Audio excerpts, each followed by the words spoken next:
Donde habíamos quedado pues en la interpretación sobre lo que son el uso de los, más que todo de los antibiogramas, no de lo que generalmente solicitamos cuando tenemos algún tipo de infección y pues necesitamos determinar lo que es el germen patógeno, ¿no? Entonces, hemos visto que hay diferentes tipos de cultivos, si bien nosotros no los vamos a realizar, pero hay formas de poder, hemos visto que hay tres métodos, ¿no? La difusión en disco, la difusión por tiras y demás. ¿No? Entonces ahora vamos a ver más que todo la parte de que cómo los vamos a interpretar estos resultados.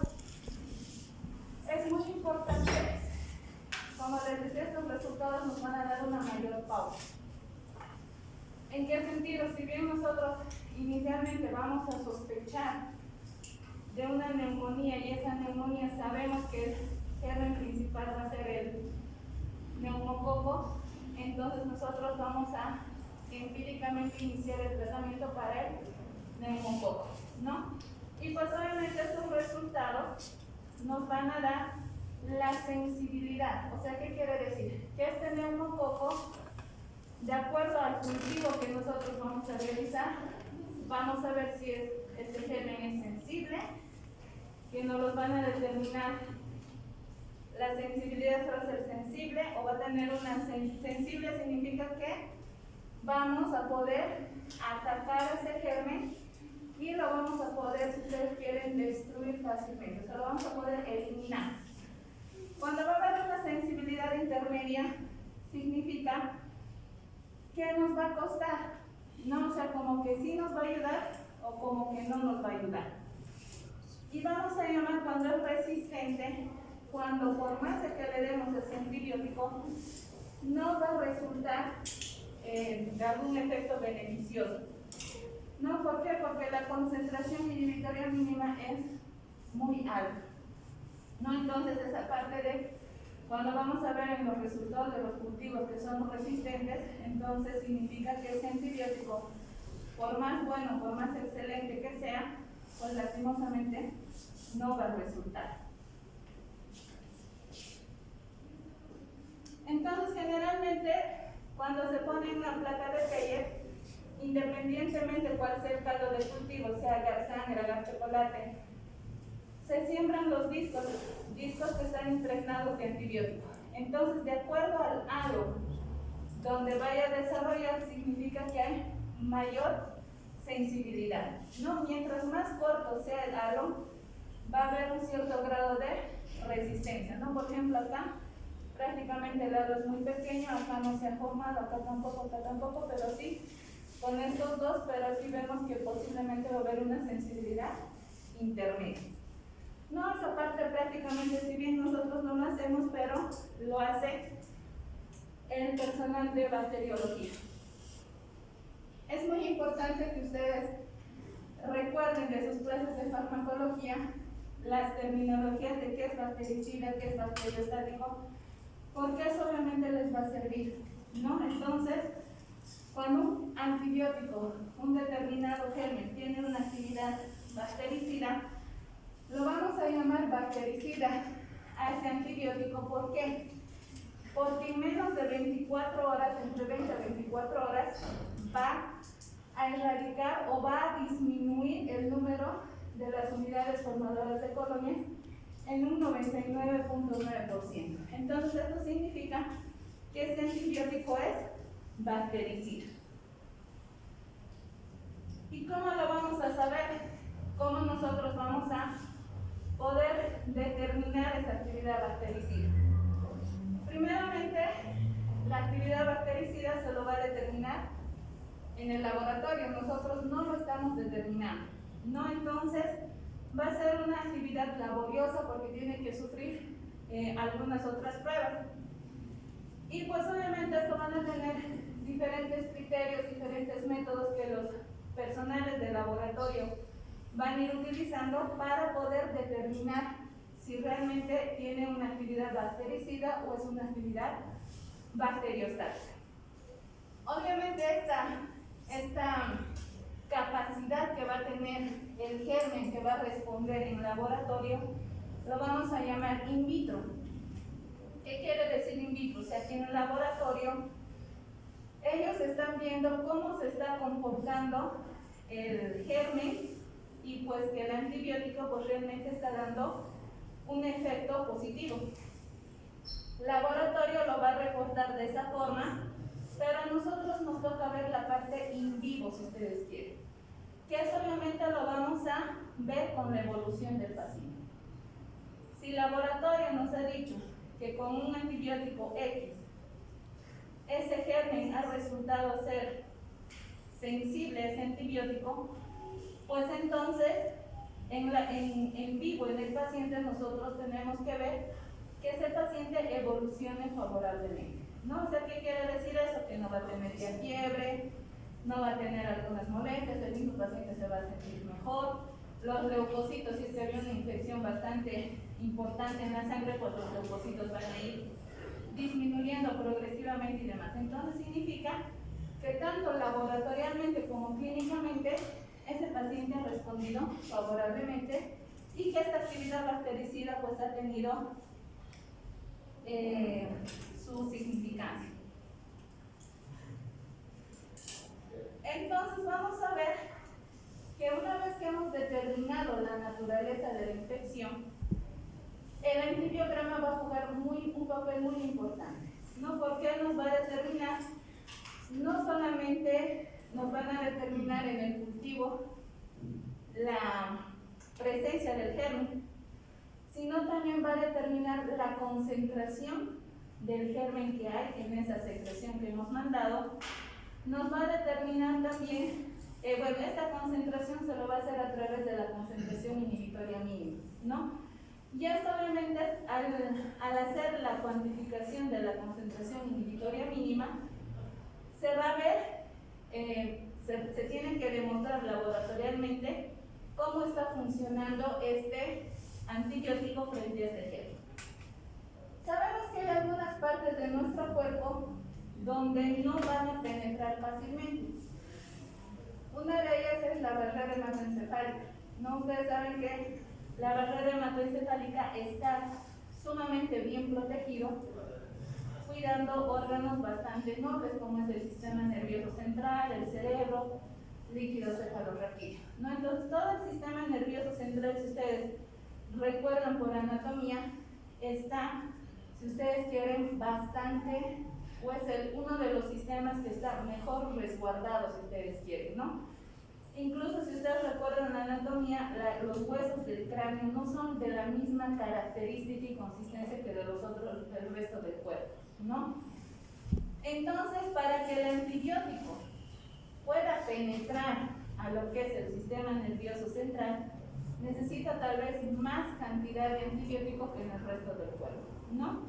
Y hay otros lugares donde pues obviamente el antibiótico va a penetrar fácilmente y pues obviamente el lugar donde estaba la infección va a ser inactivado ni bien ingrese el antibiótico, ¿no? Estos lugares pueden ser la piel, algunos lugares, la parte de la cavidad abdominal y demás, ¿no? Entonces vamos a ver que estos antibióticos en algún momento también pueden llegar a ser inactivados. Van a ingresar al organismo y pues puede ser que encuentren restos celulares en un caldo de cultivo como un absceso, y esto pues obviamente va a hacer que disminuya la actividad del antibiótico. Obviamente no le va a favorecer el medio porque hay un pH que es bastante bajo, hay menor cantidad de oxígeno y pues obviamente la parte de lo que es el antibiótico pues no va a poder actuar adecuadamente.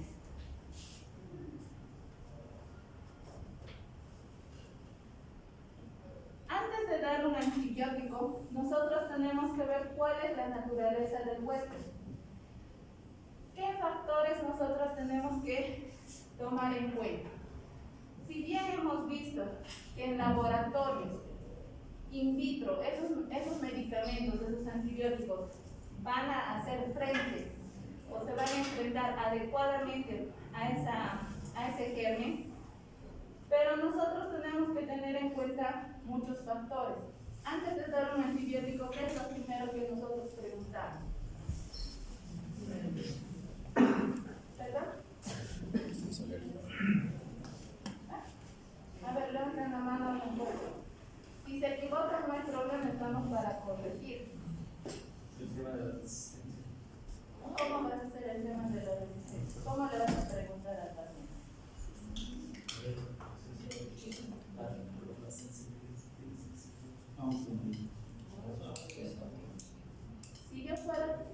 Si yo fuera el paciente, ¿cómo me preguntas si yo tengo sensibilidad a cierta medicina? Sí, ya estaba tomando.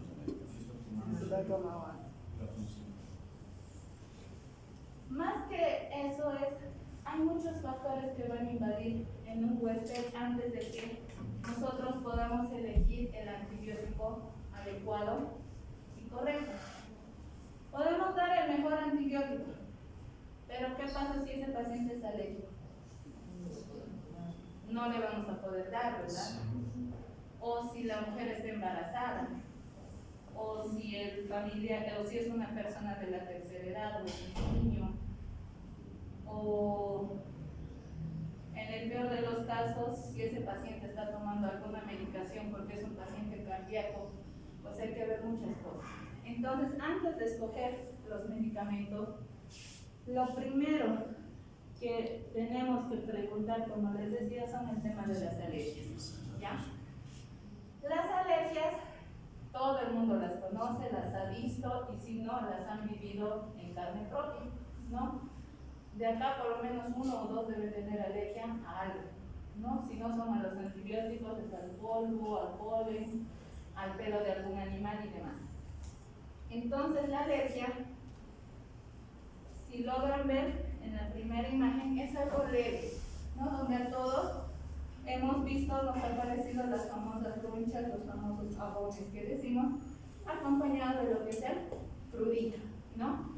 Entonces hemos visto que esto no es tan grave, ¿verdad? Con un antihistamínico y todo lo demás, pues ese rash alérgico pasó, ¿no?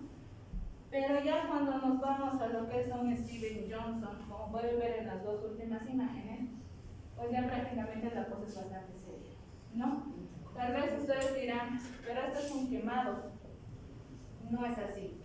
Es un paciente que ha tomado un antibiótico, su cuerpo ha respondido exageradamente al antibiótico y le ha producido un Steven Johnson bastante grave. Estos pacientes, si no se actúa inmediatamente, el fallecimiento es alto, ¿no? Entonces los pacientes inclusive se quedan meses internados en el hospital. Si es que tiene que recibir sí o sí un antibiótico que lastimosamente solamente se puede recibir endovenoso y lastimosamente hecho alergia, pues hay que hacer pruebas de desensibilización, hay que usar corticoides, hay que usar antihistamínicos, todo eso, para que el paciente pueda salir, ¿no? Entonces simula que fue un gran quemado, pero en realidad no lo es. Es una reacción adversa a los antibióticos. Por eso es que ustedes siempre tienen que preguntar, no solamente con los antibióticos, hay alergia a lo que es al complejo B, a la ranitidina, al paracetamol, a la aspirina, a cualquier otro fármaco que no sean antibióticos. Ustedes antes de medicar tienen que preguntar. Y si la respuesta es negativa, si el paciente les dice no tengo alergia a nada, pero lastimosamente hay que prevenirle a ese paciente, no decirle si usted presenta ronchas, picazón en el cuerpo y todo lo demás, acude inmediatamente al hospital, ¿no? Porque no sabemos en qué momento ni a qué fármaco ese paciente va a tener hacer una reacción alérgica. Es muy importante, como les decía, en el embarazo. Ustedes saben, han debido ver en ginecología o estarán viendo de que no todos los antibióticos o no todos los fármacos se dan a una mujer embarazada. ¿Por qué? Porque cuando la mujer está, desde el primer día que la mujer se entera que está embarazada, hay hay que cuidar a lo que es un binomio, que es la madre y el niño, ya no solamente es la mamá. No, y obviamente se ha visto que estos muchos antibióticos, de acuerdo a la clasificación de la categoría de los antibióticos que se da en ginecología, que es la categoría A, B, C, D y X, de acuerdo a eso ustedes van a ver cuáles pueden dar libremente del embarazo, cuáles con riesgo y cuáles prácticamente no se les debe dar a las mujeres embarazadas. ¿Por qué razón? Porque van a causar alteraciones a nivel del desarrollo fetal. No sabemos si ese niño va a nacer como está en la fotografía, o puede nacer o producir en la madre algunas alteraciones a nivel de lo que es la parte de las piezas dentarias, o ese niño puede tener alguna otra malformación, o en el peor de los casos podemos producir incluso una amenaza, ya sea de aborto o o una amenaza de parto pretérmino, dependiendo en el estadio en la trimestre donde va a estar esa mujer gestante, ¿no? Entonces, mucho ojo con la mujer embarazada. Ustedes van a ejercer como médicos generales o van a ser cirujanos, médicos internistas, o, urólogos y demás.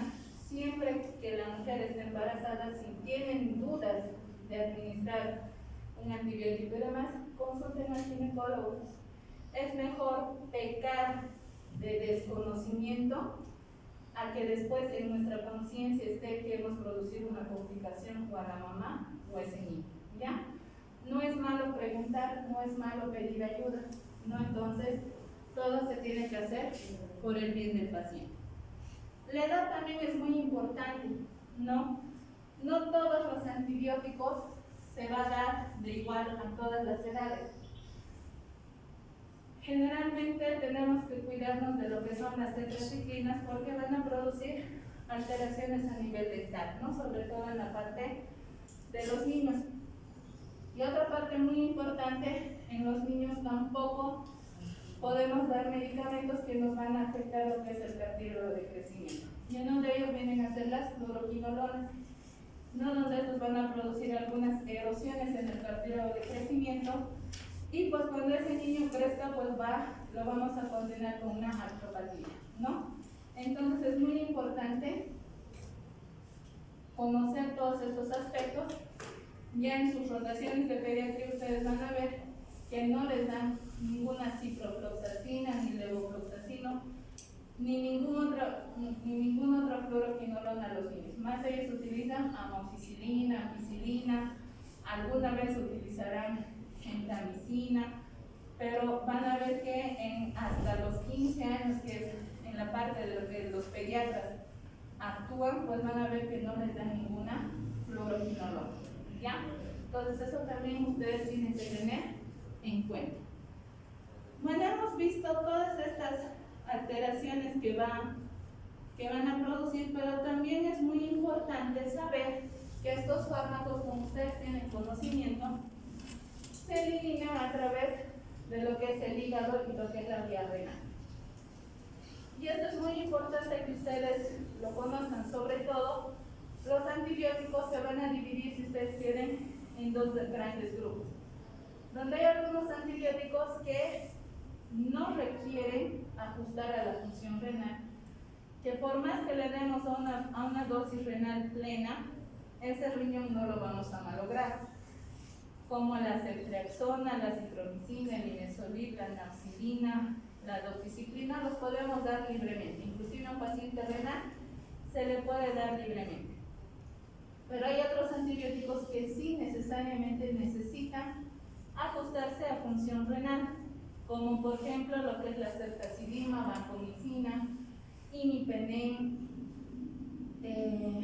y todo el resto de los antibióticos, ¿no? Entonces hay ciertos antibióticos, por ejemplo el imipenem, ceftazidima, vancomicina, que necesariamente, o el famoso colistin también, que debemos ajustar a la función renal, porque si lo damos a dosis plena y no hacemos un control seriado de lo que es la función renal, pues vamos a ver que ese paciente inclusive lo podemos condenar a ser un enfermo renal secundario al uso de los antibióticos, ¿no? Por no haber tenido la debida precaución de poderlos administrar.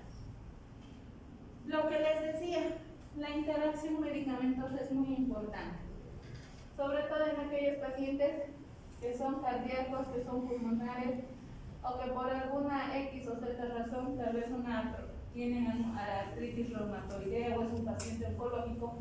Necesitamos nosotros conocer la interacción farmacológica. ¿Esto qué quiere decir? Pues como pueden ver en la imagen, son como dos antibióticos que se están enfrentando en una pelea. Lo mismo va a pasar en el cuerpo. Y estos antibióticos, si el paciente está tomando, vamos a suponer warfarina, es un paciente cardíaco, a ese paciente no le podemos dar libremente algunos antibióticos. ¿No? ¿Por qué? Porque van a competir.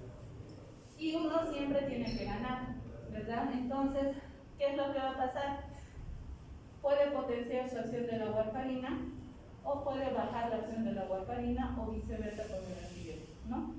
Entonces es muy importante que nosotros mantengamos ese equilibrio, si ustedes quieren, entre los fármacos que el paciente está tomando para que no le afecte más adelante en lo que es su salud.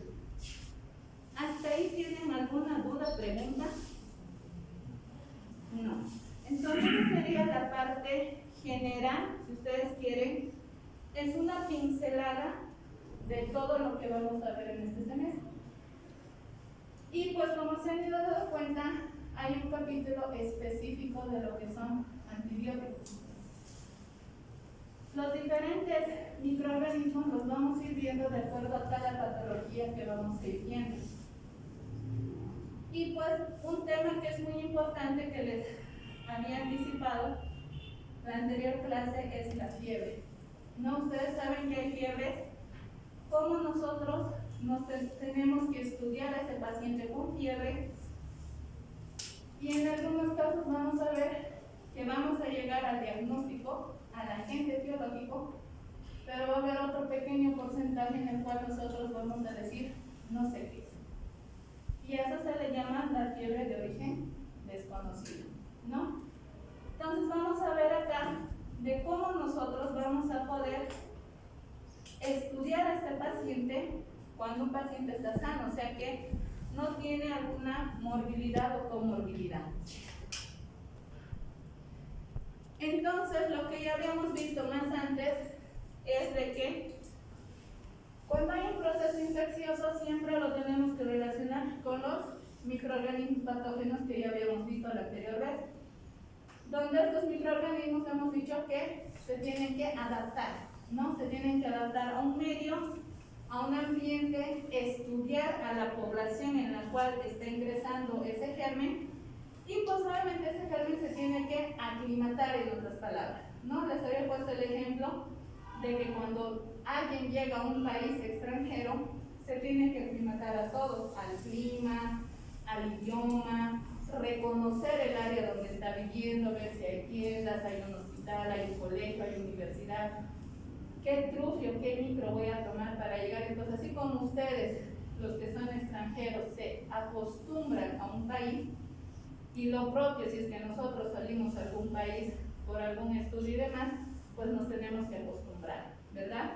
Lo mismo pasa con ellos, ¿no? Estos gérmenes que pues obviamente se van a convertir ya sea en avirulentos o virulentos para poder producir lo que es una infección, y pues obviamente esta infección va a dar lugar a los signos y síntomas.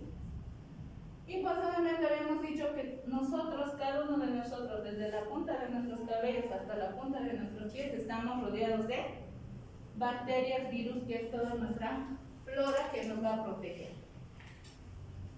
Entonces, repitiendo lo que es la definición de la infección, no es nada más que cuando entra el microorganismo a nuestro cuerpo, y este microorganismo va a desencadenar una respuesta. ¿Qué respuesta?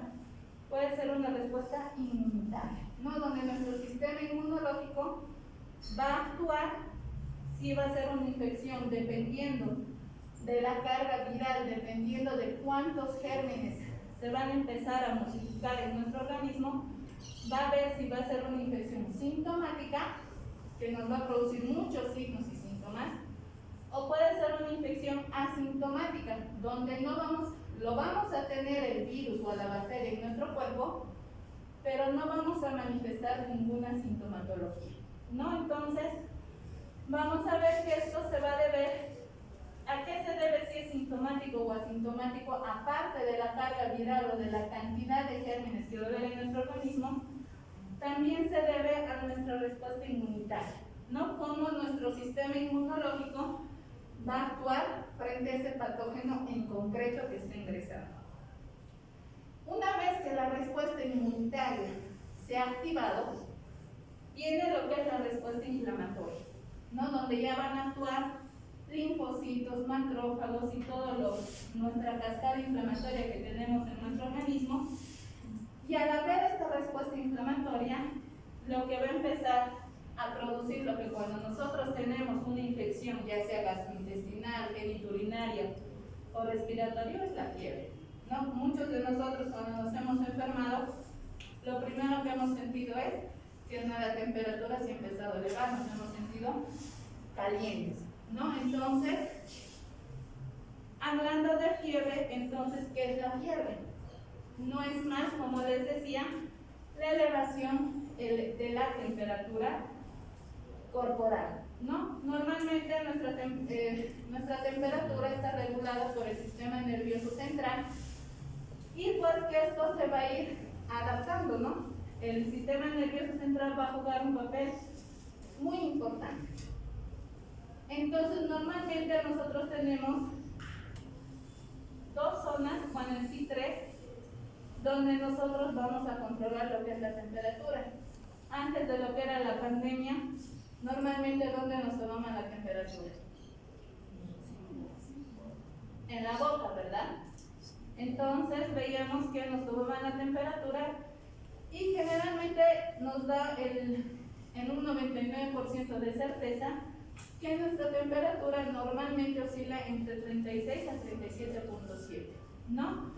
Entonces esto va a ocurrir con una variación circadiana de 1 grado centígrado, dependiendo si está haciendo mucho calor, si está haciendo mucho frío, o dependiendo cómo nosotros nos estamos sintiendo, ¿no? A veces vamos bien abrigados al hospital y nos dicen, sáquense todo lo que es la chompa y demás, y solamente con la polerita.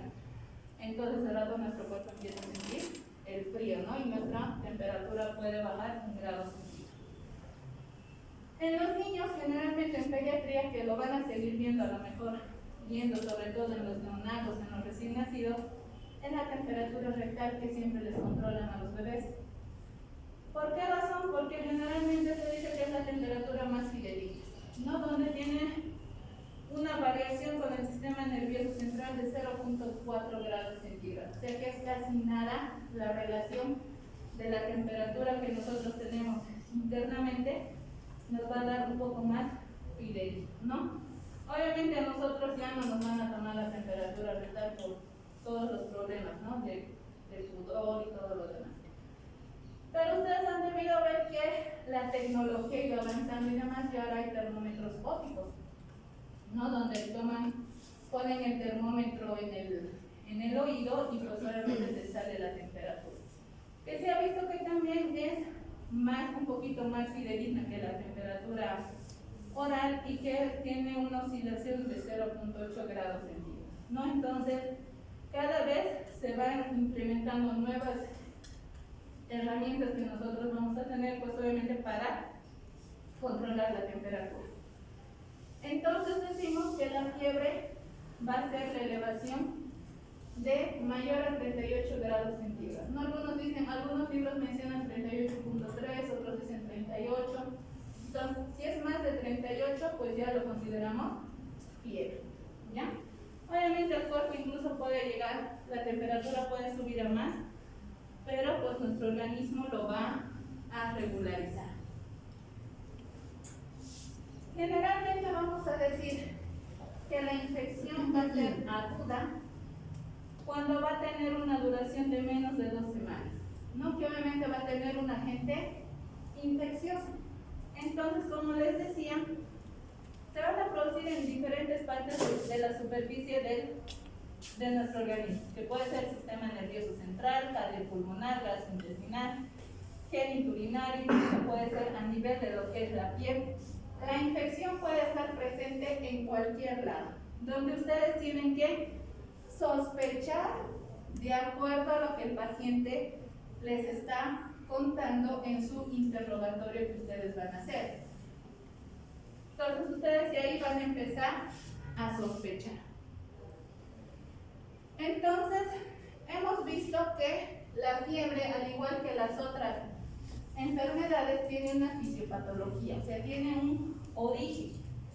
Y hemos dicho que esta fiebre se va a producir solamente cuando va a ingresar un agente patógeno extraño a nuestro organismo. Que este agente patógeno va a tener una característica, como lo pueden ver aquí en la imagen, tiene que superar en la cantidad de los gérmenes a nuestras células inmunitarias que nosotros vamos a tener, ¿no? Entonces es una característica que tiene que superar a nuestro sistema inmunitario. Y nuestro sistema inmunitario va a ser humoral y celular, como ustedes recordarán en inmunología que hemos visto, que también vamos a tener un sistema, una respuesta inespecífica, innata, y algunas respuestas adaptativas que van a ser específicas. Entonces, el germen va a buscar ingresar, como pueden ver en la imagen, y pues este germen por algún lado tiene que ingresar, ¿verdad? ¿Y cuáles son los lugares favoritos para que puedan ingresar? La piel, las mucosas, o si es que tenemos alguna herida o la vía respiratoria y demás, pues por algún lado va a ingresar ese germen. Una vez que ha ingresado este germen en nuestro organismo, se van a producir algunos factores que van a ser solubles. Entonces vamos a ver que acá se van a unir, no solamente va a estar lo que son nuestras células de nuestro sistema humoral y celular, sino también aquí ya se van a unir lo que son las citocinas y lo que es el complemento. Una vez que se puede decir, se han conocido, las están viendo frente a frente, el enemigo contra los soldados, vamos a ver que acá estas bacterias van a empezar a destruir las barreras, porque ellos necesitan ingresar a nuestro organismo para producir una actividad antimicrobiana, o sea, para empezar a producir sus sustancias, y que nuestro organismo empiece a desarrollar unas sustancias que lo puedan eliminar a esas bacterias o esos agentes patógenos. ¿Cuál es la finalidad de este agente patógeno para que ingrese a nuestro cuerpo? Multiplicarse, cumplir un ciclo de vida en nuestro organismo, salir y seguir subsistiendo en el medio ambiente, porque no es más, ¿verdad? Entonces, nuestro cuerpo, una vez que ingresa a la paz, hace esa destrucción, nuestro organismo va a empezar a desarrollar la inmunidad adaptativa, que esta inmunidad adaptativa va a estar dado por los linfocitos y los macrófagos, que son nuestros dos actores principales en esta primera etapa. Ha ingresado el germen a nuestro organismo, ya se han conocido, se puede decir. Entonces, haciendo un pequeño paréntesis, hemos dicho que la fiebre, la temperatura, mejor dicho, perdón, está regulada por lo que es el sistema nervioso central. Y en el sistema nervioso central, ustedes saben que hay algunas glándulas que van a producir algunas hormonas, ¿no? Sobre todo la parte de las hormonas tiroideas, que cuando hay afectación, ya sea por un hiper o hipotiroidismo, va a haber una alteración en lo que es la temperatura. La hormona de crecimiento también nos produce el aumento de la temperatura. Algunas catecolaminas lo propio, ¿no? Entonces eso normalmente puede ocurrir. Y generalmente en el hipotiroidismo son las personas que generalmente van a tener aumentada la temperatura en un 80%, como pueden ver en la imagen. Y el hipotiroidismo generalmente tiende a disminuir el 50%, ¿no? Por eso es que dicen, si alguna vez van a tener la oportunidad de ver unas pacientes con hipo o hipertiroidismo, las hipertiroideas siempre son, si ustedes quieren, pueden estar desabrigadas, inclusive en el invierno, porque la temperatura corporal está aumentada. En cambio, el hipotiroidismo siempre van a ver esas personas que son gorditas y demás, pero siempre abrigados, ¿no? Entonces, son por alteraciones que obviamente van a producir los cambios de temperatura. Entonces, volviendo a lo que es la fisiopatología, vamos a ver que una vez que el germen ha ingresado a nuestro cuerpo ha producido una reacción y pues ya nuestro cuerpo está con elevación de la temperatura. Cuando tenemos fiebre, ¿qué es lo que nuestro organismo va a hacer?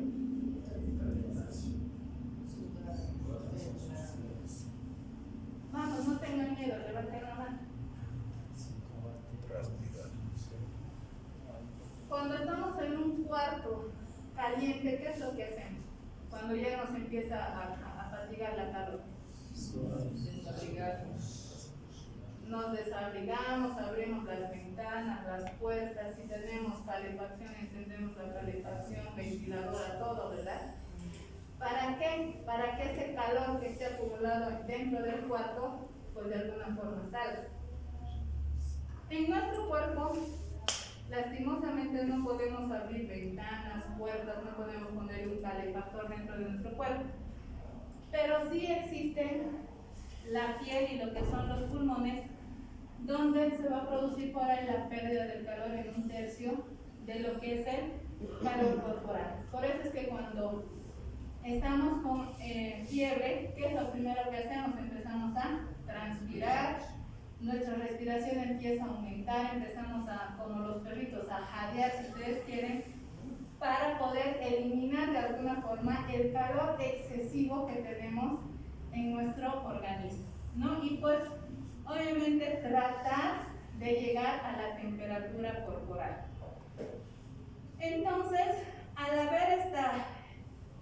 ver que los pulmones y la piel están reaccionando de esta manera, el hipotálamo también va a jugar un papel muy importante, donde el hipotálamo va a empezar a liberar lo que son citocinas proinflamatorias y antiinflamatorias para poder ayudar al cuerpo a eliminar todo ese exceso de calor que se está produciendo por un proceso infeccioso. Entonces, ya estamos nosotros con la fiebre. ¿Qué es lo que va a ocasionar la fiebre a nivel de los vasos sanguíneos? Va a producir una vasodilatación, ¿no? A nivel cutáneo y a nivel de la sudoración. Por eso es que cuando estamos con fiebre, muchos se han debido notar, siempre estamos a veces chaposos, o sea, con nuestras mejillas rojas, transpirando, inclusive cuando estamos con fiebre, pues tratamos de buscar un espacio frío, ¿no? Nos empezamos a desabrigar, todo eso. Entonces, ¿eso es por qué? Porque al haber esta vasodilatación cutánea y a nivel arterial y venoso también, lo que estamos haciendo es de que también nuestro sistema inmunológico puede llegar con un poquito de rapidez al lugar donde está la infección. Pero ¿qué es lo que pasa cuando la temperatura baja? Cuando vamos a estar con escalofríos. Lo que va a producir es todo lo contrario, va a haber una vasoconstricción. ¿Por qué? Porque hay un fenómeno de lo que es la piloerección. Cuando ustedes no sé si alguna vez algunos salen a correr en las mañanas, y no sé si han visto algunos, sobre todo los atletas que van con shortcito y sus solamente las soleras y demás, y los ven corriendo en las madrugadas por la calle en tanto frío. Y pues hayan debido ver a ustedes mismos los pelitos de la piel se nos paran, los vellitos, ¿verdad? Entonces eso se llama piloerección. Entonces hay una vasoconstricción cutánea, o sea que nuestro cuerpo está cerrando, si ustedes quieren, la fuente de eliminar el calor que hay con la vasoconstricción y poder mantener un ambiente cálido, ¿no? Y viendo en la realidad, viendo en la parte grande, cuando nosotros sentimos frío, ¿qué es lo que hacemos? nos abrigamos, ¿verdad? Nos ponemos 20 chompas, 20 buzos, 20 medias para mantener el calor corporal adecuado en relación a lo que es la temperatura, ¿no? Entonces, no solamente la fiebre es dato de infección, sino también los escalofríos. Y todos los que han tenido fiebre, pues prácticamente de aquí yo creo que nadie no ha sufrido fiebre. Cuando hay fiebre siempre hay malestar general, nos duele todo, estamos desganados, no queremos comer, no queremos ni que nos miren, nos duele hasta la uña, nos duele. ¿Por qué? Porque hay un periodo de contracciones musculares, que esto se va a deber secundario al aumento de la temperatura, ¿no? Y pues obviamente, como les decía, los escalofríos no es porque ya el paciente se está haciendo al otro extremo o que el paciente siente frío, sino también cuando hay escalofríos debemos sospechar de que también la temperatura se va a aumentar a nivel central y que hay un proceso infeccioso. Entonces ya nuestro organismo ingresado, ya han ingresado los agentes patógenos, se producen los linfocitos, los macrófagos, toda nuestra inmunidad ha ocasionado el aumento de la temperatura. Entonces, vamos a ver, como se puede ver en la imagen, que los pirógenos exógenos, que son los virus, las bacterias, parásitos, hongos y demás, ingresan a lo que es el torrente sanguíneo, y en el torrente sanguíneo se van a encontrar con nuestros pirógenos endógenos. ¿Quiénes son nuestros pirógenos endógenos? Son las interleucinas, el factor de necrosis tumoral alfa, el interferón gamma, que estos van a tratar de detener a estos agentes exógenos que están entrando a nuestro organismo, y pues obviamente estos nuestros linfocitos, interleucinas y demás van a producir una respuesta inmunitaria. Aquí, ¿quiénes van a ser, aparte de las interleucinas, el factor de necrosis tumoral y demás? Nuestros actores principales van a ser los linfocitos T y B junto con los macrófagos y los leucocitos polimorfonucleares. Entonces van a llamar más soldaditos para que puedan reforzar, si ustedes quieren, la barrera y destruir estos agentes extraños que están ingresando. Entonces, hasta acá, nuestro organismo va a empezar a producir una respuesta inhibitor, una respuesta de retroalimentación, donde va a necesitar más ayuda. Va a necesitar que a nivel del hipotálamo se liberen sustancias como la corticotropina, la arginina, vasopresina, serotonina, dopamina y otros mecanismos homeostáticos, para que de alguna forma pueda disminuir lo que es la producción de lo que es la fiebre que está ocasionándose en nuestro organismo, y obviamente haya una mejor respuesta a la infección. Entonces, todo esto que lo resumimos en esta imagen, tiene una función muy importante. Es controlar. ¿Para qué hace tanto alboroto el sistema nervioso central? Porque si no hubiera el sistema nervioso central, el hipotálamo, que es el que controla lo que es la temperatura, nuestro organismo tranquilamente podría llegar a 41, 42, 44 grados centígrados. Pero obviamente eso sabemos que eso ya nos produciría convulsiones, inclusive la muerte, ¿verdad? Entonces nuestro hipotálamo trata de frenar con toda esta liberación de sustancias y demás para evitar que supere los 41 grados centígrados. Obviamente en alguna ocasión se le va a escapar al sistema nervioso central, o no va a poder reforzar, pues que los agentes son bastante potentes y no los está pudiendo controlar, que alguna vez lo va a superar, ¿no? Por ejemplo, en enfermedades tropicales, en el dengue, la fiebre amarilla y demás, que van a llegar hasta los 40, 41 grados. Entonces, ya hemos visto la parte introductoria de lo que es la fiebre. Ya sabemos más o menos cómo se va a manifestar la fiebre, cómo se va a desarrollar. Entonces, ahora vamos a ver cómo vamos a tratar a un paciente con fiebre en la parte ambulatoria y en la parte hospitalaria. ¿Será lo mismo? No, ¿verdad? ¿Por qué? Porque generalmente sabemos que la infección, primero recordando las vías de transmisión de la infección, que puede ser por contacto a través de las manos, los vómitos y demás, puede ser a través de un vehículo, los alimentos, el agua, a través del aire, como las gotitas de fluyo para la tuberculosis, la neumonía, o pueden ser por algún vector, los mosquitos y demás. Entonces vamos a ver que nosotros tenemos un gran reto. Cuando el paciente ingresa al hospital y viene con fiebre, pues ahí empieza nuestra función, ¿verdad? Nos volvemos ahí como detectives, si ustedes quieren, ¿no? Porque tenemos que estudiar, investigar y determinar la sospecha infecciosa, ¿no? De ver de dónde está viniendo ese germen o qué es lo que le ha pasado. Entonces habíamos dicho que es muy importante la parte de lo que es la historia clínica, que habíamos visto en la primera clase, que les había recalcado que tenemos que hacer bastante hincapié. Pero también había un tercer elemento, ¿quién recuerda? ¿Quién recuerda el tercer elemento que habíamos dicho? Que no solamente era la anamnesis y el examen físico.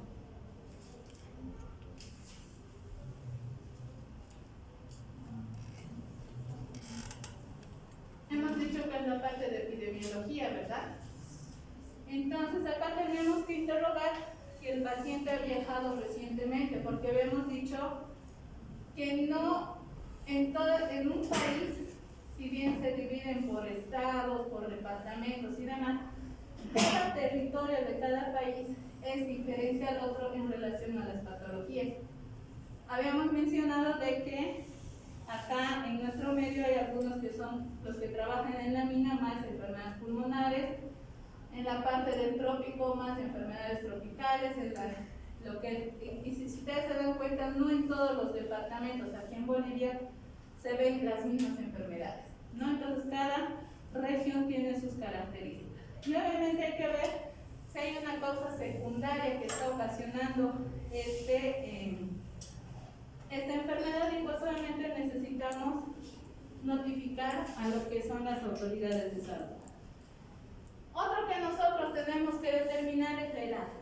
No habíamos dicho que, si ustedes recuerdan, tanto en pediatría como en medicina interna, si bien se van a ver las mismas patologías, pero se ve enfocado desde otros puntos. Entonces, como ustedes se darán cuenta, por ejemplo, siempre les pongo el ejemplo de la neumonía. En los niños, en la edad pediátrica, ¿qué es más frecuente? Bacterias, virus, parásitos. Virus, ¿verdad? Y en el adulto, bacterias. Entonces, desde ahí, ustedes ya tienen que ver si realmente es un virus o es una bacteria, o es un parásito, o es un hongo. Obviamente hay algunas enfermedades en los niños y en los adolescentes que son enfermedades inmunológicas, o que ustedes quieren que de alguna forma nos van a beneficiar a nuestro organismo. Llámese lo que es el sarampión, la rubiola, varicela. ¿Quién no ha enfermado varicela? Casi todos, ¿verdad? Entonces, los que han enfermado varicela saben que indirectamente, cuando han enfermado, nuestro organismo ha generado una pequeña inmunidad. O sea que si en algún momento nos ponemos en contacto con una persona con varicela, va a ocurrir dos cosas en nosotros. O nuestro sistema inmunológico ha sido lo ha estudiado tan bien a la varicela que ya no lo vamos a tener, o si es que lo vamos a tener, vamos a reaccionar de dos formas. O va a entrar la varicela y va a salir, o se va a quedar y nos va a producir lo que es la varicela zoster, ¿no? Entonces, todo eso nosotros tenemos que ver. Y los que no han enfermado varicela, pues igual en ellos, o entra la varicela y pasa como una enfermedad autolimitada, o se va a la enfermedad grave que es la varicela zoster, ¿no? Entonces, todo tiene su riesgo. Y si bien en la etapa de los niños y adultos está empezando a desarrollar, si ustedes quieren, nuestro sistema inmunológico. ¿Qué es lo que pasa cuando nos vamos al otro extremo de la vida? Cuando ya estamos ingresando a la tercera edad. A partir de los 60 años para arriba ya los consideramos pacientes de la tercera edad, por no decirles ya ancianos, abuelitos a nuestros pacientes, pues obviamente la inmunidad empieza a bajar. Si bien en esta etapa nuestra inmunidad está empezando a subir, pero acá llega un momento en que ya empieza a bajar. Por eso es que nuestras personas de la tercera edad son más susceptibles, ¿no? Y pues obviamente van a haber algunas enfermedades, sobre todo ya acá, que van a afectar sobre todo la tuberculosis o inclusive ya otras enfermedades que ya van a ser más propias que pacientes de la tercera edad.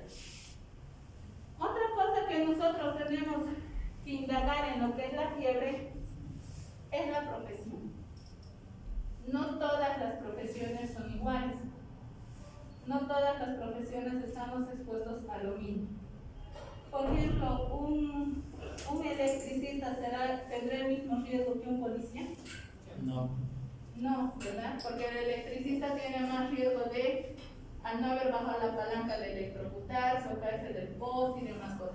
En cambio, el policía tiene otros tipos de riesgo, accidentes, o que justo cuando estén tratando de agarrar a un ladrón y por ahí pueden ser heridos y demás.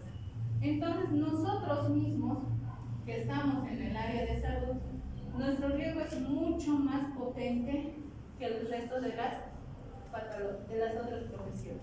¿Por qué? Porque nosotros no estamos combatiendo con el policía o el militar, con alguien que lo está viendo, ¿no? Porque sabemos que el enemigo es una persona o un país X. Nosotros combatimos contra gérmenes o patógenos que no los vemos, ¿no? Y es por eso que nosotros tenemos mucho más riesgo de infectarnos con algunas enfermedades potencialmente graves, ¿no? Y pues obviamente también tenemos que ver, como pueden ver en la imagen superior, la exposición geográfica que les había dicho, ¿no? Si ustedes son, hablando en el área de la salud y demás, ustedes van a ser unos grandes escritores de artículos y demás que se van a dedicar a la investigación y demás, y van a ser excelentes disertantes. Posiblemente los van a invitar a congresos, jornadas internacionales y demás, pues donde van a tener que ir viajando por todo el mundo, ¿no?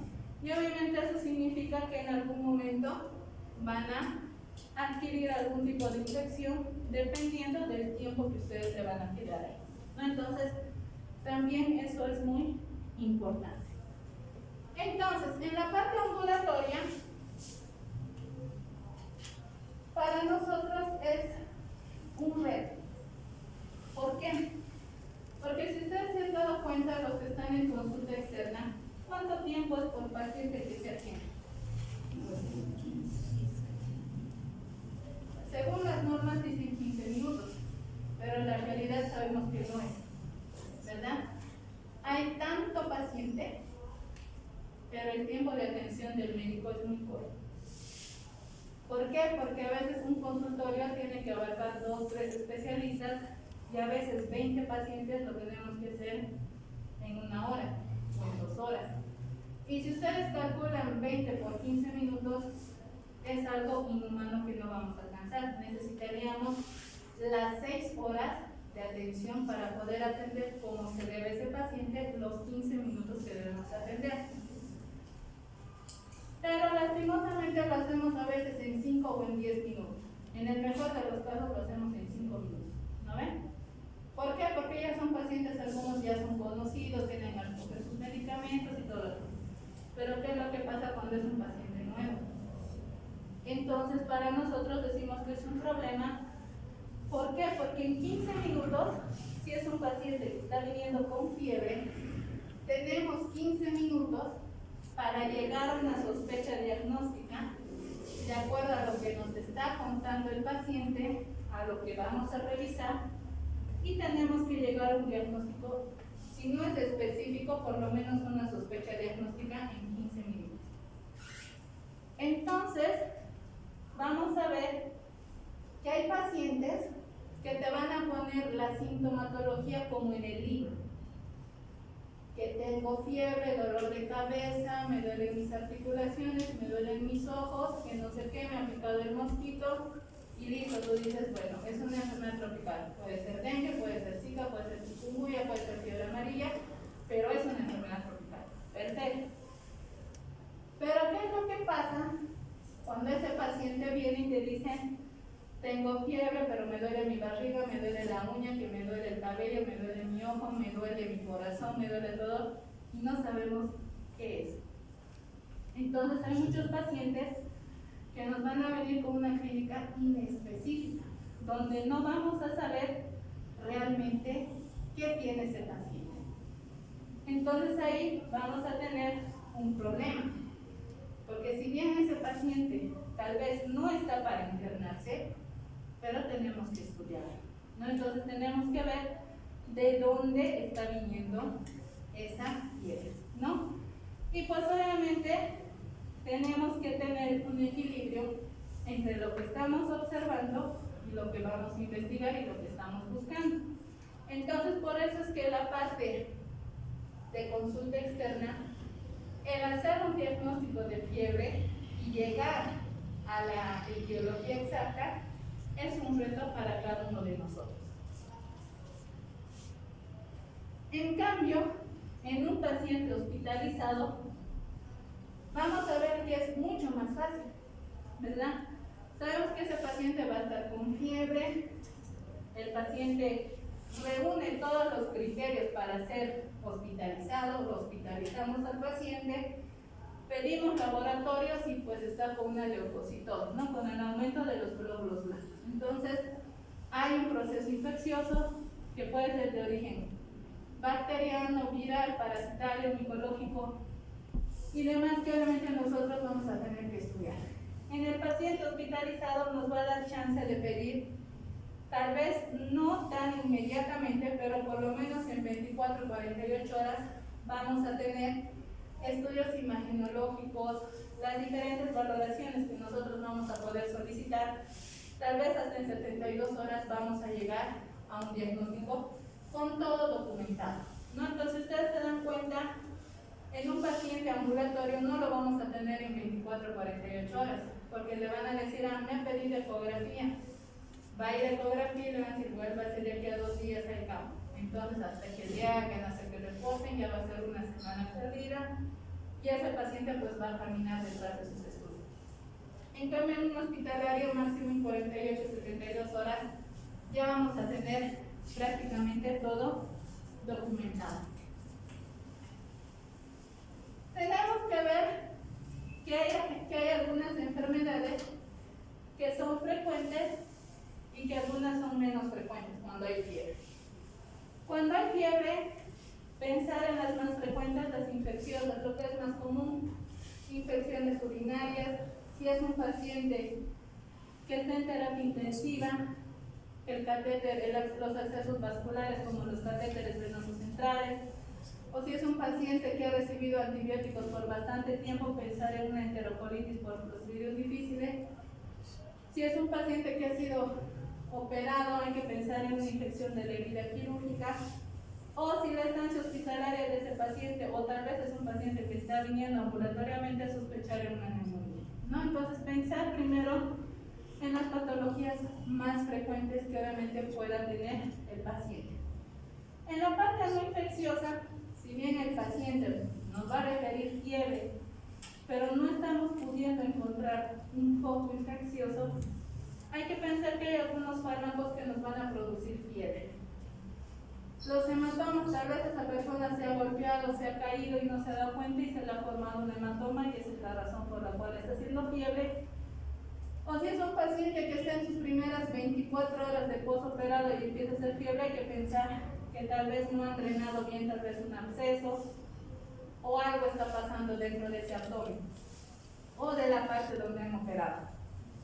Si es que estamos haciendo una transfusión sanguínea, también es frecuente que ustedes van a ver en hematología cuáles son los riesgos de una transfusión, que hay que tener mucho cuidado, y las trombosis venosas, que también son muy importantes.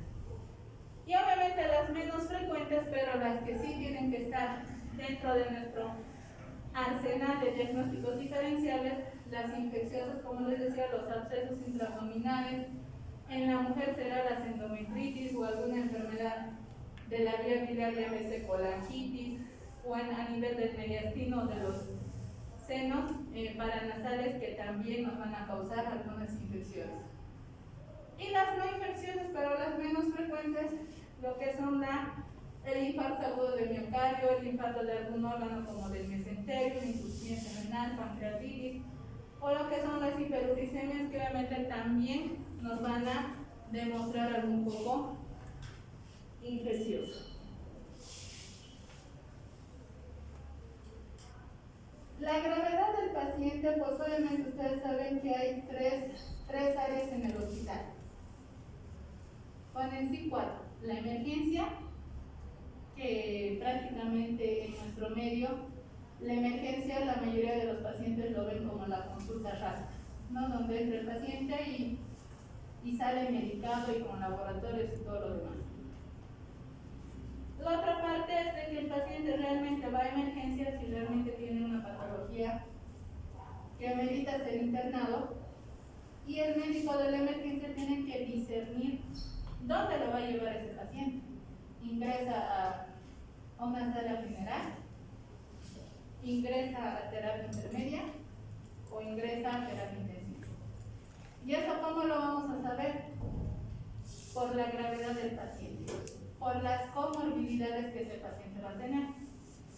Entonces, sabemos que las áreas potencialmente infectadas en el hospital, la más infecciosa es la terapia intensiva, ¿no? Porque hay gérmenes desde Acinetobacter baumannii, Pseudomonas, Estafilococcus aureus meticillium resistentes, y todos los gérmenes más malos que ustedes se puedan imaginar están en la terapia intensiva.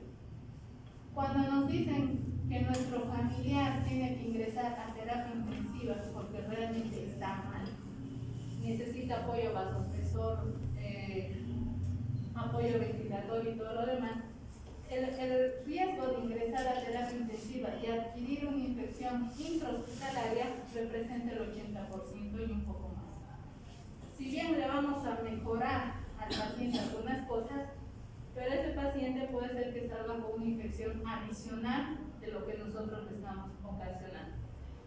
Por eso es que generalmente cuando ingresan a terapia intensiva les informan todo eso, cosa de que después el familiar no diga, pero si solamente mi familiar ingresó porque le han operado del abdomen y pues bueno, se ha complicado en la cirugía y ahora resulta que sus pulmones están mal, ¿no? Entonces, es muy importante siempre eso comunicar.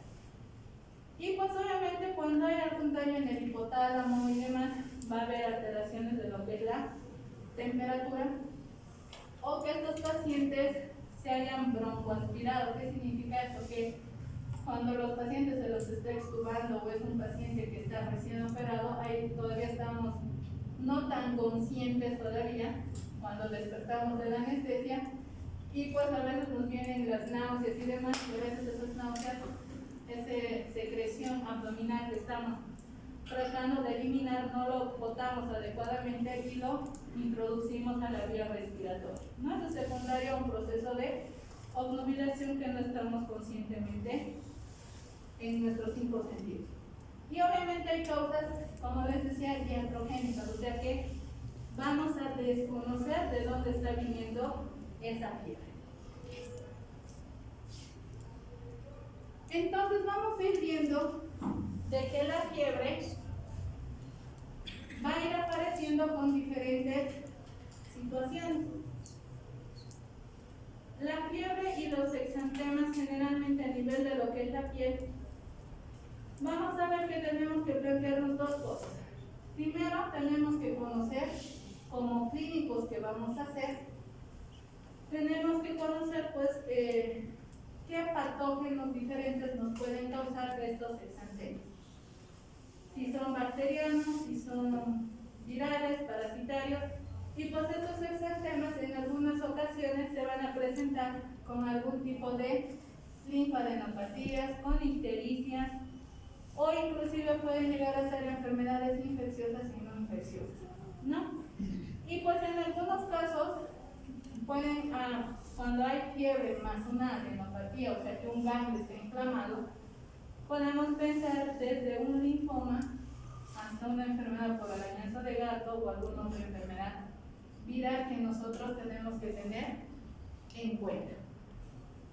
Entonces, tenemos que ver las erupciones exantemáticas, que pueden ser desde varicela, sarampión, rubiola y todas esas enfermedades exantemáticas que ustedes han ido viendo en el transcurso de lo que es pediatría y demás, ¿verdad? La ictericia no hay donde ustedes se puedan perder, ¿no? El paciente está, si ustedes quieren, amarillo como el pato. No, si ustedes ven la piel, las escleras, está amarillo, ¿no? Entonces ustedes con solo ver pueden decir este paciente o tiene hepatitis o tiene alguna enfermedad hepática o tiene alguna enfermedad de la vía biliar, ¿no? Entonces no hay donde nosotros nos podamos perder. Y si hay fiebre tenemos que buscar en las regiones ganglionares. A nivel cervical, normalmente los ganglios no se los llegan a palpar, pero cuando se aumentan de tamaño, pues obviamente ahí sí los vamos a llegar a palpar, ¿no? Entonces, todo eso ustedes lo tienen que tener en cuenta. Obviamente, conociendo estas lesiones, que algunos tips tenemos, pues vamos a poder llegar al diagnóstico y cómo va a ser la progresión cronológica de esta enfermedad, ¿no? Entonces ustedes dirán, esto te va a desaparecer en unos 5 o 6 días, o tal vez vas a necesitar algún tipo de antibiótico y demás, o algún tipo de antiviral. Entonces, vamos a ver que de acuerdo a las lesiones, ya sean máculas, pápulas que van a aparecer en la piel, vesículas, ampollas, petequias púrpuras, tienen una sospecha del agente etiológico, ¿no? Entonces ustedes saben, desde las bacterias, hongos, protozoos y virus, nos van a producir alguna, si ustedes quieren, una seña a nivel de lo que es la piel. Por ejemplo, de acá lo más frecuente es el treponema pálido, que lo conocemos, y pues a nivel de lo que es la piel nos va a causar máculas y pápulas que van a ser secundarias a la enfermedad. En la enfermedad por hongos, pues solamente a nivel nodular, las máculas y las pápulas, y en la parte viral, que es muy importante, prácticamente los enterovirus nos va a causar todo: máculas, pápulas, vesículas, púrpuras, petequias, ampollas, lo va a reflejar en lo que es la piel. La fiebre hemorrágica, más que todo, nos va a dar lo que son las petequias y las púrpuras. Y el herpes se va a delimitar más en lo que son las vesículas ampollas, ¿no? Y el VIH, que es la patología que estamos viendo más frecuente, vienen a ser lo que son las máculas y las pápulas, ¿no? Entonces tal vez no veremos en el 100% de las patologías, pero por lo menos la piel ya nos va a reflejar algo de lo que está pasando. Entonces, como les decía, nos van a dar pistas. La piel va a ser la primera que nos va a dar las primeras pistas. Y pues el libro nos pone un ejemplo. Cuando son lesiones eritematosas, maculopapulosas, que cuando nosotros le vamos a presionar se va a blanquear esa lesión, y más adelante se va a volver o se va a progresar a una petequia, podemos pensar en una meningotosemia, podemos pensar en la fiebre maculosa de las montañas rocosas, o lo que es más frecuente en nuestro medio, podemos pensar en lo que es el dengue, ¿no? Entonces, si ustedes se dan cuenta, con solamente estas lesiones que hay en la piel, nos abre algunas patologías que vamos a ir dirigiendo nuestro estudio. Y si es que estas lesiones aparecen solamente en las palmas y en las plantas de los pies, pues estaríamos pensando también en otras patologías.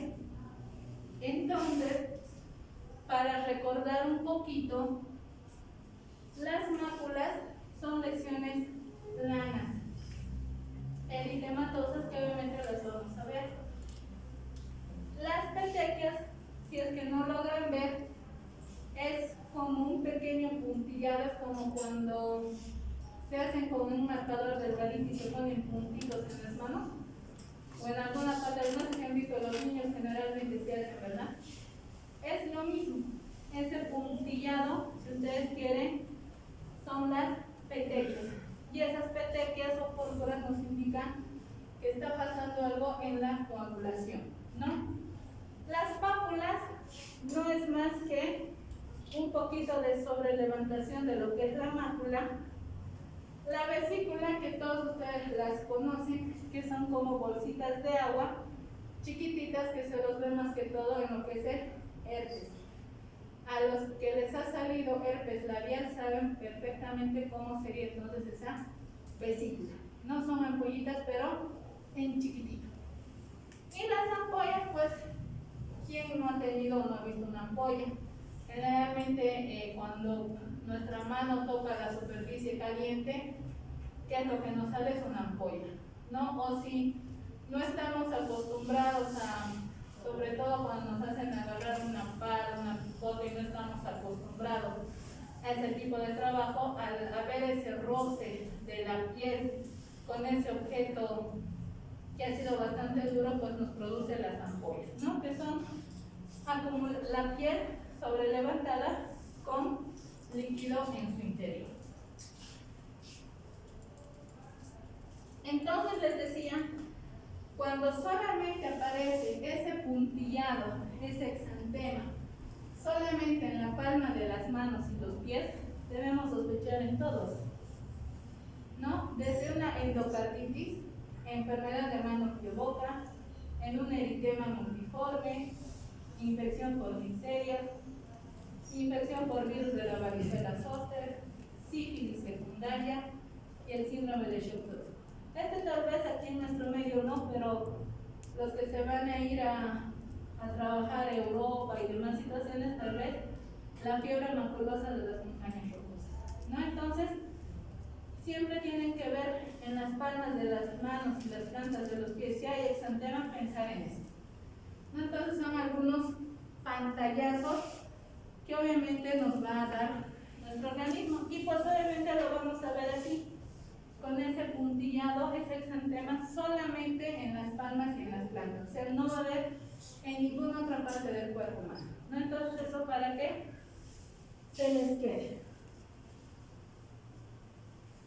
El aparato locomotor también, ¿no? Donde cuando vamos a ver en las articulaciones, huesos y hay fiebre, pues hay que pensar, ¿será una artritis séptica?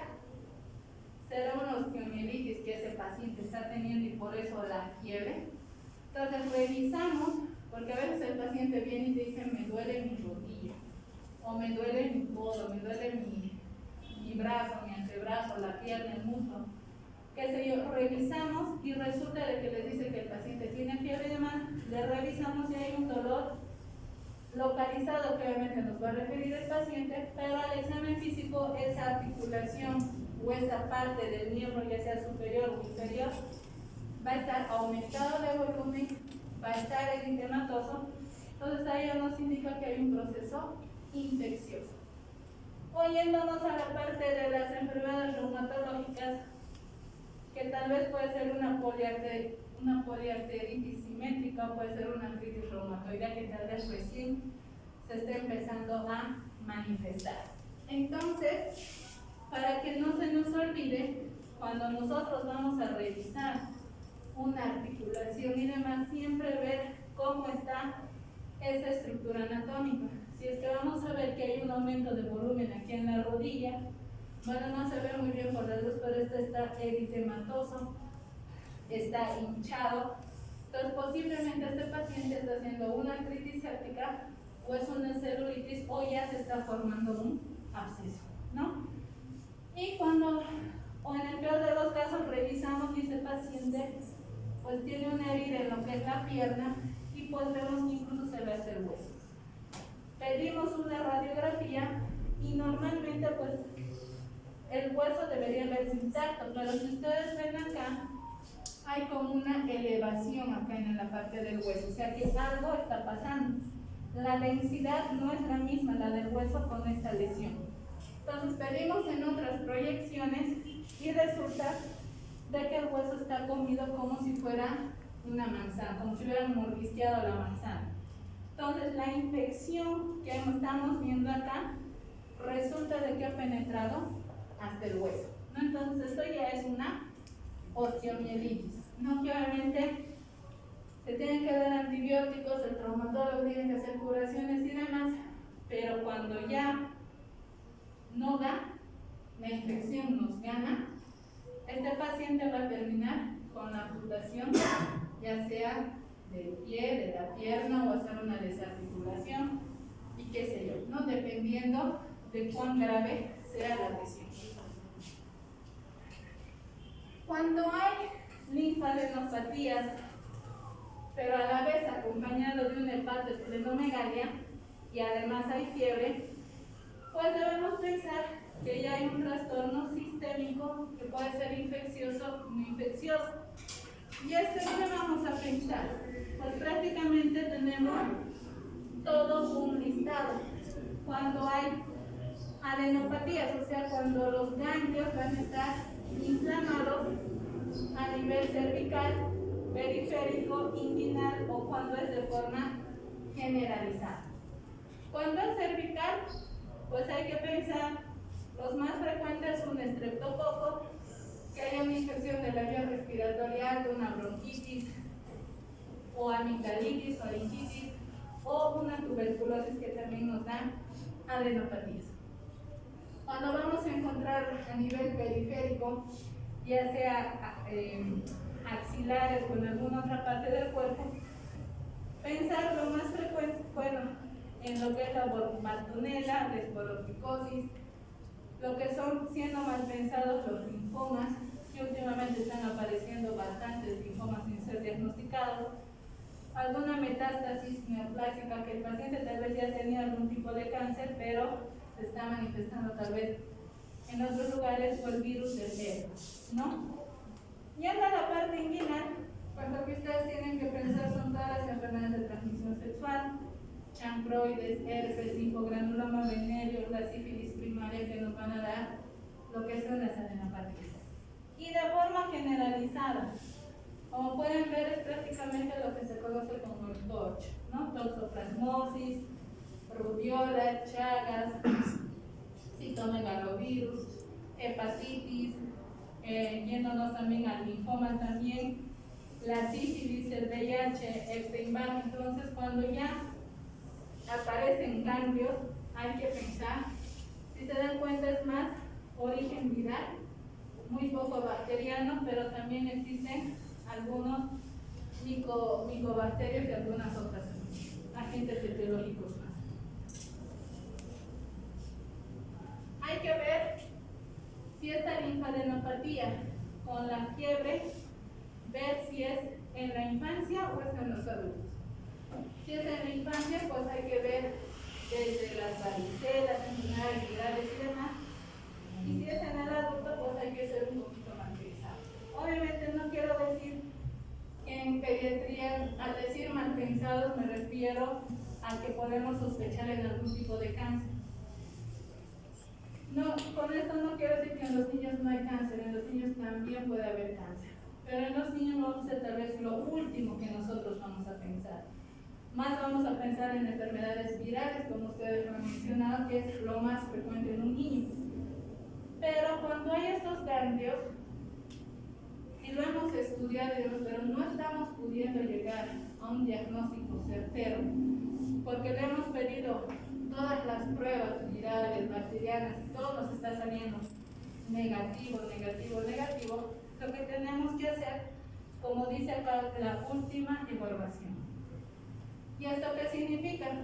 Pedir, si no son ustedes cirujanos, pues pedir al cirujano que saque ese ganglio que está inflamado y mandar a un estudio histopatológico. Esto por eso decimos que es la última evaluación. ¿Por qué? Porque la histopatología, el examen anatomopatológico que nos van a dar va a ser el definitivo, porque lo van a aportar al ganglio y pues obviamente van a ir estudiando lámina por lámina y ver qué células se van a ir encontrando hasta llegar a un diagnóstico concreto, ¿no? Entonces, como que nos puede dar desde una simple toxoplasmosis que no vemos, que laboratorialmente no se lo podría detectar, o para nuestra mala suerte puede ser una leucemia, puede ser un linfoma o puede ser otro tipo de neoplasia, ¿no? Entonces, por eso es que hay que estudiarlo hasta agotar todo con el paciente.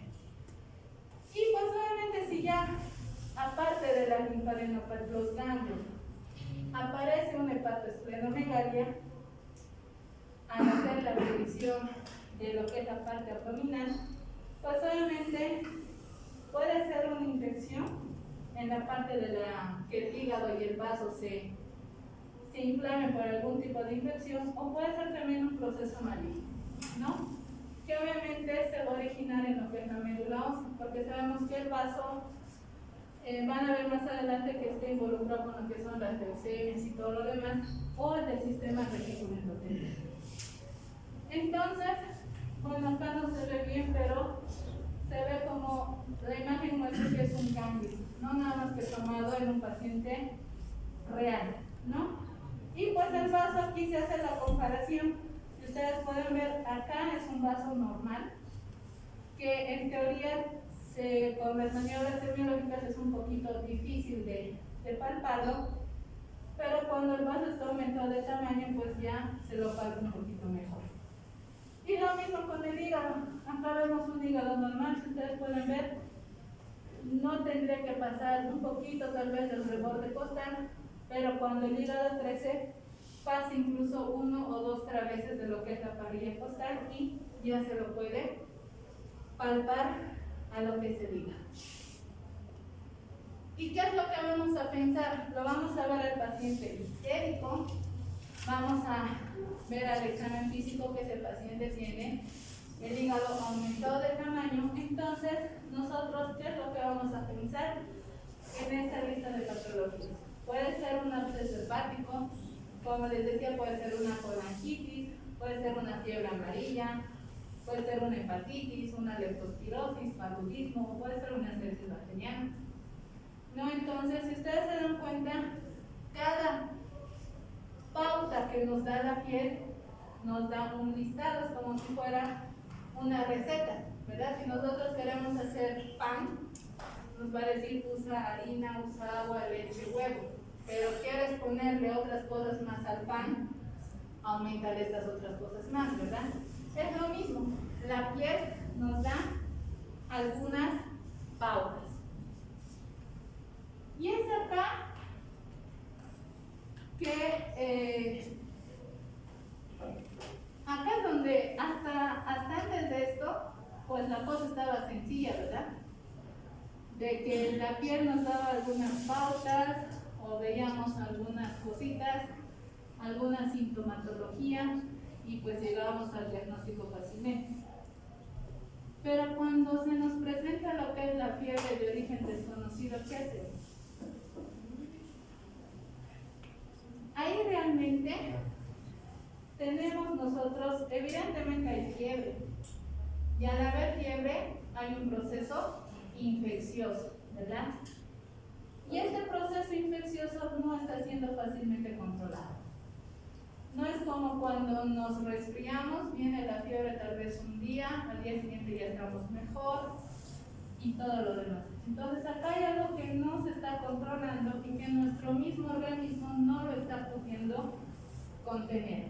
Entonces, al no saber nuestro organismo ante qué nos estamos enfrentando, empieza a hacer una liberación continua de todas estas citocinas inflamatorias, tanto de los macrófagos, linfocitos, que todo esto nos van a dar lugar a muchos procesos infecciosos, pero también aquí vamos a tocar de algunas neoplasias, no algunas, la mayoría de las neoplasias nos empiezan como una fiebre de origen desconocido.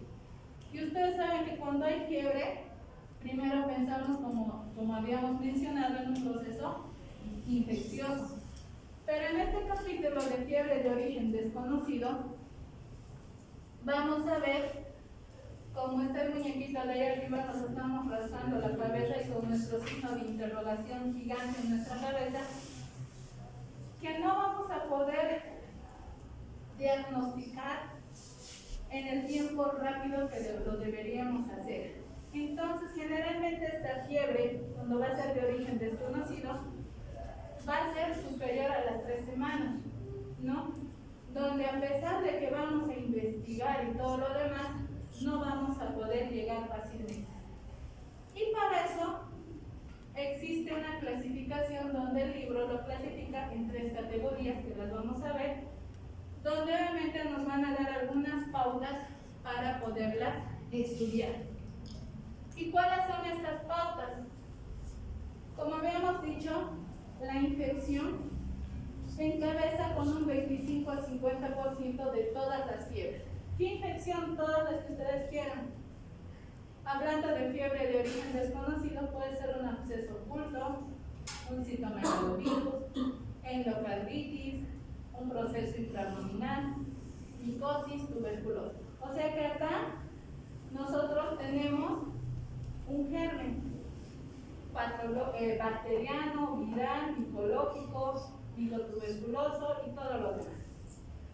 Pero un 20 a 30% después de haber descartado la parte infecciosa, bacteriana, viral, parasitaria y todos los orígenes infecciosos que se les ocurra, un 20 a 30% de estas fiebres de origen desconocido vienen a ser las neoplasias. ¿En cuáles vamos a pensar? Carcinomatosis, las leucemias que les decía que últimamente están apareciendo, los linfomas y un tumor local. Entonces, mucho ojo con que cuidado que estén diciendo no tienes un proceso infeccioso y cuidado que nos estemos olvidando de esto y lo estemos condenando a este paciente. Porque ustedes saben que cuando un proceso neoplásico está en su etapa inicial, se puede hacer algo todavía por ese paciente. Y si nos olvidamos de esto, ustedes saben que cuando el cáncer empieza a avanzar, no hay marcha que lo detenga atrás. Entonces, ojo que cuidado que lo estemos condenando a este paciente por olvidarnos del proceso neoplásico en un estudio de fiebre. El 15-30% vamos a pensar en enfermedades del tejido conjuntivo. O sea, ¿qué vamos a pensar? Arteritis de la temporal, lo que es artritis reumatoidea, enfermedad de Steel, lupus eritematoso sistémico, poliarteritis. Todas las enfermedades reumatológicas también tienen que estar en nuestro medio. Misceláneos, las embolias pulmonares, la enfermedad intestinal inflamatoria, la fiebre inducida por fármacos, las hepatitis y las pancreatitis. Si bien hasta acá nosotros tenemos algo que nos va a determinar la fiebre, pero existe como en esta columna que está en blanco. ¿Y eso qué quiere decir? Que no hemos llegado al diagnóstico. No tenemos un germen o algún proceso maligno que nos pueda decir es por esto la fiebre. Entonces, el 10 al 30% de las fiebres de origen desconocido se quedan sin diagnóstico etiológico. ¿Hasta aquí tienen dudas, preguntas? No. Vayan leyendo. Este primer parcial son temas bastante largos, pero a partir del segundo parcial se va a implementar algunas actividades que van a ser grupales o tal vez individuales. Entonces, si les digo, vayan leyendo, es para eso. Y otra cosa que los exámenes, si no aprovechan el primer y el segundo parcial, difícilmente van a recuperar en el final. Entonces, vayan estudiando con tiempo. Nos vemos